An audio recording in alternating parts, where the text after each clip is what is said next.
মানুষ বদলায়, এটাই দুনিয়ার নিয়ম। আজ যে তোমাকে মাথায় তুলে রেখেছে, কাল স্বার্থ ফুরালে সেই তোমাকে মাটিতে নামাবে। এতে মন খারাপ করো না। আল্লাহ মানুষের আসল রূপ তোমাকে দেখিয়ে দেন, যাতে তুমি বুঝতে পারো দিন শেষে আল্লাহ ছাড়া আপন কেউ নেই। তাই মায়া বাড়ালে রবের উপর বাড়াও, মানুষের উপর নয়। মানুষ ঠকাবে, রব কখনো ঠকাবেন না। তুমি ভাবছো তুমি একা, কেউ তোমার খোঁজ নেয় না। ভুল ভাবছো। এই একাকিত্ব তোমাকে দেওয়া হয়েছে যাতে তুমি মানুষের ভিড় থেকে সরে এসে আল্লাহকে চিনতে পারো। কখনো কখনো আল্লাহ সবাইকে তোমার থেকে দূরে সরিয়ে দেন, যাতে তুমি বুঝতে পারো দিন শেষে তিনি ছাড়া তোমার আপন আর কেউ নেই। তাই একাকিত্বকে ভয় পেও না, এটাকে রবের সাথে কথা বলার সুযোগ হিসেবে নাও।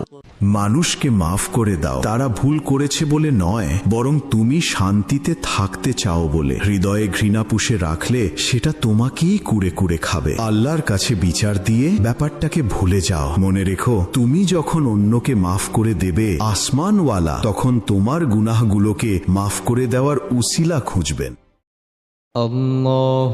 اللهم صل على محمد وعلى آل محمد كما صليت على إبراهيم وعلى